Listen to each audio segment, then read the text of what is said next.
Welcome into the NIL Lounge. I'm your host, Andrew Miner of the NIL Report, and today's guest, we have Tarun Sharma, who is part of the Conduct Detrimental team and a co-host for their podcast, the NIL Hour.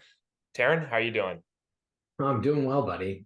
This is cool. I love your lounge. This is great. Yeah, I love the purple that you're bringing in, Papa Purple in Minnesota. So really cool having an actual, certified lawyer into the lounge and onto the show, and really want to make sure that we, just make athletes aware of what to be looking for, what to know from a legal standpoint when it comes to their NIL and striking deals with agents or brands, things like that. So really excited to have you on. But for those that don't know, maybe if you could provide your background just to kind of credential yourself a little bit. I know you're wearing many hats.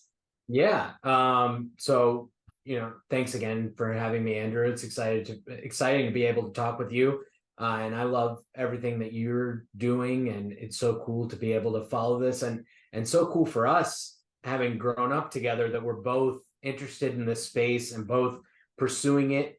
And so it's been awesome that we're both kind of on the same path together, which is great. Like I mentioned, grew up in the same place and right outside of Washington, D.C. And I went to a small school in Virginia, Hampton-Sydney College, did my master's at Duke, then worked in baseball, then law school. And I've always been interested in college sports, just like you, right? It was always my favorite when we were growing up. And so it was partially because of that I chose to attend the University of Minnesota, because it had Big Ten sports. And while I was there is when NIL really started to happen, right? The summer of 2021. And because of that, I wanted to find a way to get involved with that area of law, because I knew that there were going to be lawyers involved. And so we had a professor, Bob Stein, who's a legend at the University of Minnesota, and he's worn a bunch of hats, like you said, and he was president of the ABA. He was on the Division I committee on infractions, just an incredible guy. He was doing some work with the Uniform Law Commission, and through that, he was trying to craft a uniform name, image, and likeness bill. He came and spoke to our sports law association during the lunch period one time, and we, amongst our group, said, wow, it'd be really cool if this were a class. And so we founded the Sports Name, Image, and Likeness Clinic at the University of Minnesota Law School. It's backed by local law firm here, Frederickson and Byron. And it's really just been incredible. So we're in our second year now. We've helped dozens of student athletes, and the cool thing for us is that we're not limited to just students, right? We're really just to only student athletes. We're open to all students at all institutions. And so we're just really interested in this area of law. And so to be able to help students, particularly student athletes, that they have a lot of people coming at them and trying to get them to sign things, to be able to review those documents and just walk them through it. A lot of the times the documents are fine, but you just need to know certain things that you're agreeing to sign up for. And so that's what motivated us. And it's really exciting to be able to be in this space. Yeah, I love what you're doing over there, and it's not just exclusive to Minnesota either, right? Other athletes can contact you guys and seek assistance. Yeah, and and the majority of the students that we've worked with are not Golden Gophers. They're at all sorts of different schools. So it's something that's been really cool. Obviously, our relationship with the University of Minnesota has been awesome, that we're able to really get this access to student athletes. We can go table in the academic village and stuff like that. But we've been really careful that we don't want to be in a position where anybody's getting any benefits that they wouldn't otherwise get. And so that's why we're open to all students. We're open to all universities. Yeah. And we're just interested in this area of law. Yeah, well, that's one of the NCAA mandates, right? When with their NIL policy, is that schools can't offer graphic design or legal assistance unless it's available to the student population. So it's really cool what you're doing, and to build that from the ground up. I know you had a team, do that with you, but what was the most challenging or interesting takeaway from going through that process? Building this class, this clinic from the ground up with the exclusive purpose of trying to help people, athletes and students. Yeah, I guess that the most challenging thing is just the amount of red tape that it is to start anything new, especially in an academic environment. We were really lucky to have professors at the law school, a gentleman by the name of Prentice Cox, who's in charge of clinics, and he really led us through that entire process. And I really credit the larger university office of the general counsel as well, that they were able to kind of be forward thinking in that way. And they were the ones that suggested to us, like, hey, you want to be open to all students, you want to be open to all universities, because that's what the rules will eventually say. And then lo and behold, by the time we were getting started, that's what the NCAA specifically went out of their way to say. And it was no sweat for us, because our office of the general counsel, our university, had already thought about that. And so it's nice to be around people who are, they're at the cutting edge, they're thinking of these things. And then also, the law firm, Frederickson and Byron, putting the resources, because all of the work that we're doing is pro bono. And my mentor over there, Chris Baum, who teaches the class with me and leads the clinic, he's just been fantastic in terms of everything that the clinic has needed. And so it's so exciting to be able to work with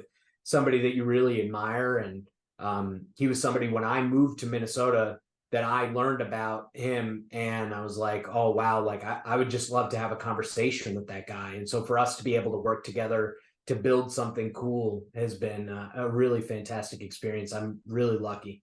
Yeah, correct me if I'm wrong, but I believe that's who you when the Final Four was in Minnesota, was he the one that you went and met with to learn about? No, that was a professor at the law school, Mitch Zamoff, who's been a real mentor to me as well, but different guy. Gotcha. Well, it's really cool, and a lot of the work, like you said, is pro bono that you do for these athletes, and I think that's what I've seen anyways. That's been one of the real challenges of athletes trying to understand, all right, what do these agreements look like with agents specifically, but it's also brands, like, hey, let's make sure I have this in writing of what my deliverables are going to be, what the brand, when the brand is going to pay me, how much, what are they exactly expecting me to do, down to, I know some brands are very specific, down to like, hey, we want this wording in your posts, type thing. So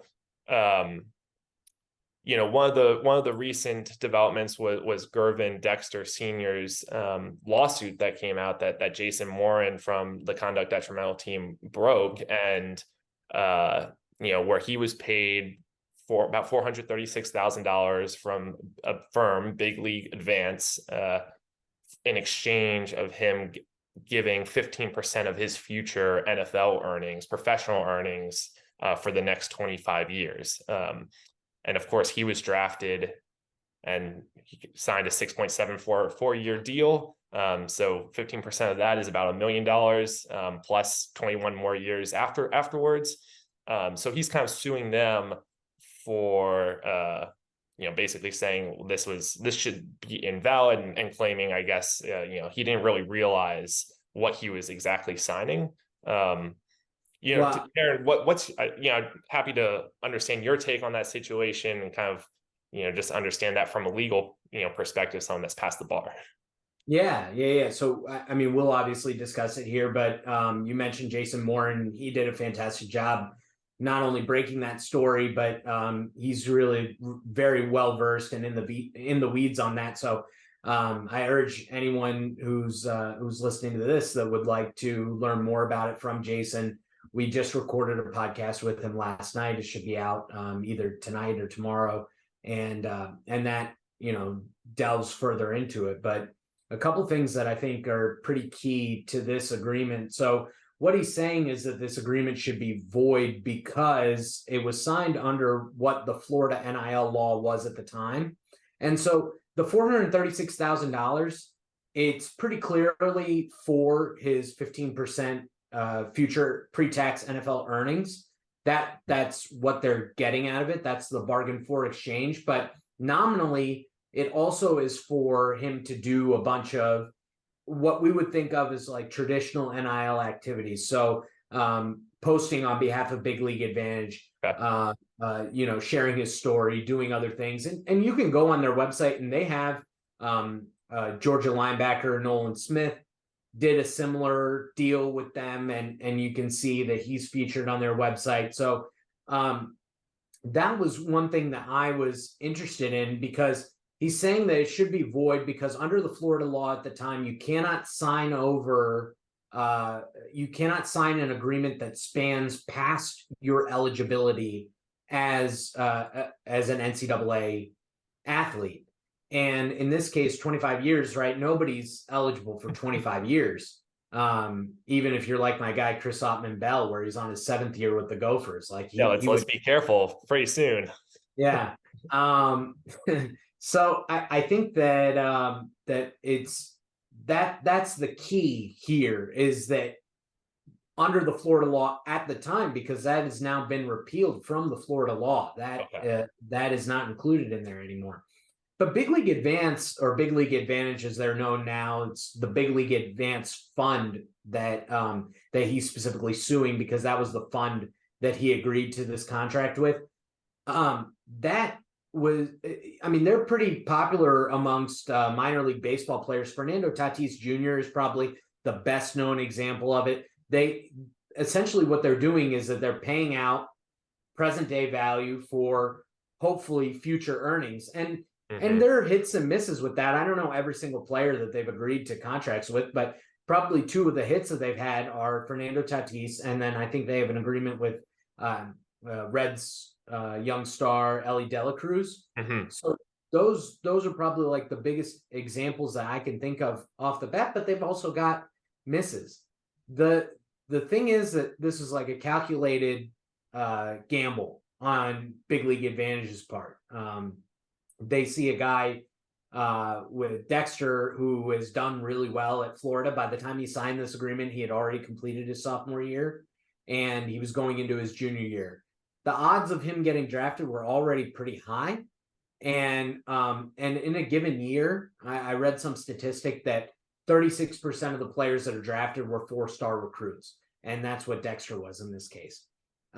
So calculated gamble, but I mean, pretty good odds. I think you got a top tier SEC player who's already proven it for 2 years. He's going into his draft eligible year, and he's got this history of being a top rated recruit. So I think that there's a lot of factors there. He says pretty clearly that because the contract is void, that he shouldn't have to pay back the $436,000. I wonder if this ends in some sort of settlement, but I'm not sure exactly what's going to happen. That's a really interesting case. And I think a test case for, because he can't be the only one, right? We know of him. We know of Nolan Smith. I'm sure there are other agreements that they've made. The other thing that I'm wondering, is this even an NIL contract? It's allowed because of NIL, certainly. This contract would not be allowed before because he's being paid for nominally doing these appearances on behalf of Big League Advance. But really, like, what he was being paid for is in advance on his future earnings. And so that makes it more of a loan, and maybe even like a payday loan, which is why I think people are saying that it's predatory. But again, it's the risk calculus, right? Like, it's not a surefire thing. Dexter could have gotten terribly injured and maybe he never makes the league. But the fact is that he made the league and he had pretty good odds of making the league. So I think there's a lot that goes into it, but I'm really interested to see how it shakes out. Yeah, to me, it almost feels like it's a 2-part contract. Part one is, hey, I give you the $436,000 in exchange for post testimonials appearances as NIL in college, and the second is almost like an agency contract. As I'm also, in addition to this NIL deal, I'm also signing you to be my future agent, and here's the deal of my of you being my agent, which is 15% of Which my that one should earnings. be void, right? Like you're not allowed to sign up for a representation agreement for professional services as an NCAA athlete. That's under Cor- their. Correct. I was going to bring that up exactly. The NCAA doesn't allow you. They allow you now to sign with agents, lawyers, etc., but Basically marketing. Yeah, not past your eligibility. right. So do you, like you said, this is going to be a test case, but do you think this is going to be void because it was, illegal at the time in Florida, and it goes against the NCAA if we look at the agent? I don't know. If I said anything, I would be guessing Yeah. because I think that there's more that goes into it. I would like to know if he had some sort of representation to explain this. Yeah. Because I think if the circumstances are that he was totally taken advantage of, then yeah, I mean that's a big mistake. But he had representation going into the NFL draft, obviously. So you wonder if there was some sort of marketing services agreement before that with this agent or with another agent, and I just don't know that right now. So my guess is that it'll settle because a lot of cases settle, and it's very expensive to go to trial. Sure. But I can really only like look at the contract. I can't really tell you how Florida law is going to shake out, and yeah, so it would just be guessing on my part. Yeah, that makes sense, and I think predatory. I think that's what Dan Lusk called it as well in a recent podcast of yours. Just because it's interesting because we don't really know the background of what maybe he knew like maybe he knew the potential consequences and was just like, hey, I need the cash now, and here comes big lead advance to kind of float 436K and hoping that they get millions of dollars in return over time. So it is. By the way, that's not like totally unheard of from an agent perspective, right? A lot of the Yeah, a times lot of. Mm-hmm. going through the combine and the workout process, the interview process, it's a long time between getting from college to getting to the pros. And there's a lot of things that can go wrong. You want to be solely focused on that job interview process, right? Yep. And so in that case, agents will float money because by that point, you've already decided that you're no longer going to be eligible for NCAA sports by the time Right. you've declared and stayed in. Yeah, they pay for travel, nutrition, training, lodging. But yeah, it's like you said, very common practice. So 25 years. I mean, to me, just the language of it just feels like a long time. It definitely feels one-sided. But as an athlete, it's now in this NIL era, it's now your responsibility to make sure that you network and get the right people to look at the contract. Like you said, who knows if he had representation review this, but you are someone that represents, many athletes, reviews many contracts, has a whole clinic that does it, have, mentors and other people that have done it as well. I'm curious, what are some red flags that you guys look for in contract language, agreements that you advise athletes on, like, hey, just pay attention to this, or hey, you really want to stay away from this, or no, this is good, green light all day? Yeah. Well, there's a lot of different types of contracts, right? But specifically, I think of marketing services agreements because that's who's going to source a lot of these deals that a student athlete could get. So I'm thinking of exclusivity, whether I can or cannot work with, say, a collective presents me with an offer from a business in the area. I don't want to give you 20% or 25% of whatever I get. Another red flag is like, how proven is your agency? If your agency has a long history of working with athletes, sourcing these deals, they're like very well regarded. I can understand if you want like a larger percentage. I'm thinking like in the pushing 30% range. But otherwise, there's no need for like a first time agent or somebody that's really trying to cut their teeth in the business to charge that amount. And again, with the exclusivity, you want to make sure that you're not paying out on anything that is not really being sourced by the agent, right? Because it's some things might just be presented to you that have nothing to do with the agent. So I'm looking at those things. looking to make sure that from a compliance perspective, that the contract is not specifically made with me, a Minnesota basketball player. I want it to be just me, an athlete, or me, an individual. And that is just because it's not supposed to be tied to a specific institution. It's not supposed to be tied to your eligibility necessarily. And then like we've been talking about, contracts that go beyond eligibility, you want to watch out for those. So with the Dexter contract, there's a lot of money at stake there, but that would have definitely been a red flag, right? Like, hey, just so you know, 25 years is a long time. You know, your entire career is going to take place in 25 years. And so those are the things that just come to mind that you want to watch out for. But you know, every contract is different. And the thing is that we want to, especially when that level of money is at stake, you want to make sure that you're not making mistakes with that. Like if it's just a couple burgers a week that you're getting at a restaurant, if it's just a set of tickets that you're getting from a team, like, okay, maybe you just sign the agreement. It's not a big deal. We would rather you come and let us look at it. But when it's this amount of money, you know that things are going to get serious. So it's important to do your due diligence, or better yet, have somebody do it for you. And most of the time that's going to be on a pro bono basis, because you, as a student, you're probably going to qualify. So yeah, those are the things that jump out.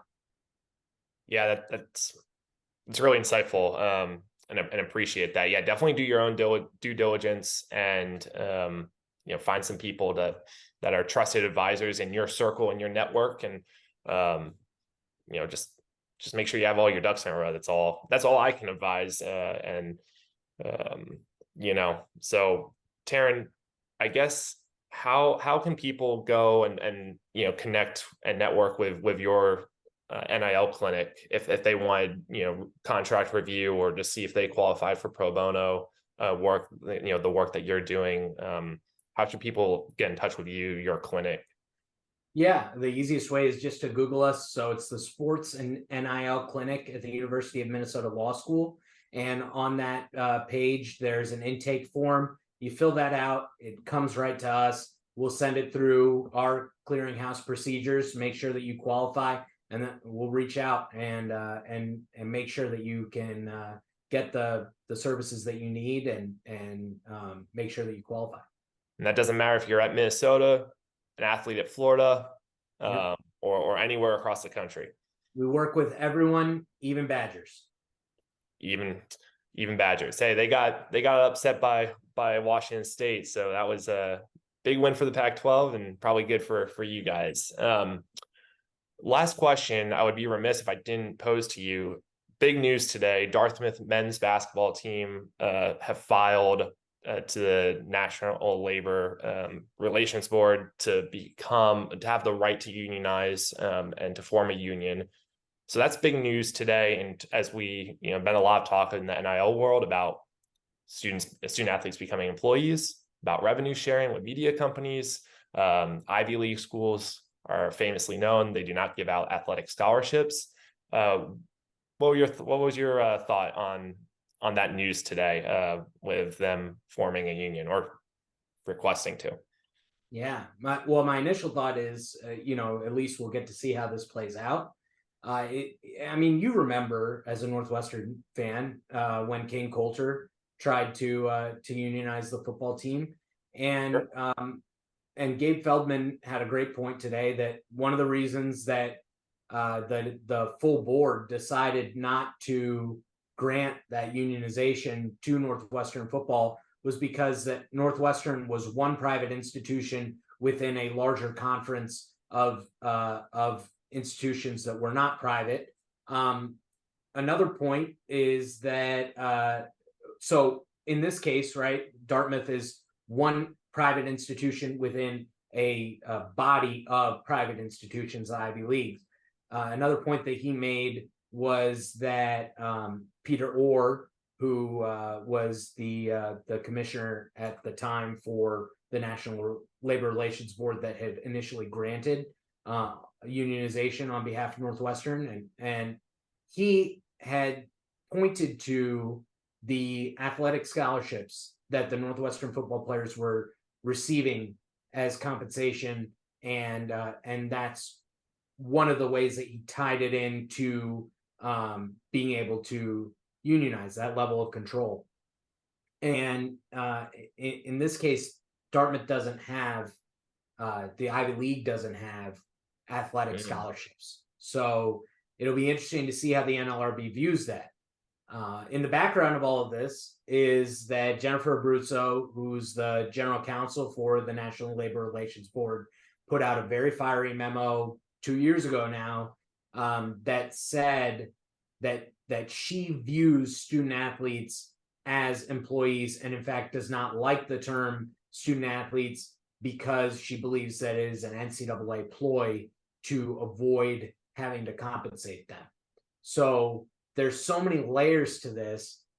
There's differences between, because I think that we've all thought, like, how would the Northwestern thing turn out today if they tried to do it today? And now we'll get like a similar case, but not exactly the same. But at least we'll find something out. You know, there are these discerning factors between those two cases, but at least we'll find out something. You know, and that's why I think that this area of law is so interesting, and it's such an interesting time to be a sports fan, especially if you like college sports, because it's never going to stop changing. We had like a level of stasis, I think, from Board of Regents in the 1980s to the mid 2010s, and now we've had a period of nonstop change since then. And a lot of people, I think that it culminated with Alston and NIL, and I think we're just hitting like a first peak. We're just over the first ridge, and we're going to see what's at the summit. And hopefully that includes people being compensated for their labor, but also that we get to keep the semblance of what makes college sports great, which is this pageantry, this love that we have for the institutions that are represented by these sports teams, and the rivalries. And a lot of the fears that I have over losing what makes college sports great is not because student athletes might get compensated. It's because there's this drive towards having the biggest deals, no matter the cost. And so you end up with the Atlantic Coast Conference having 2 Bay Area schools, or you know, the Big Ten expanding the way that it has. And I understand that they have to do that in some way because they've started this ball. It's already rolling. It's already snowballed. Like, what are you going to do at this point? But to me, it's a real shame that we're losing those traditional rivalries. And I don't know. I mean, it made me feel bad because, you know, so Pac-12 is dead. It's got all of these great rivalries, the Apple Cup, the Civil War, these rivalries that we know the name of, that we stay up late on Saturday nights in the fall to watch. And that's going to be gone, you know, and these schools, you mentioned Wazoo earlier, they've got proud alumni bases.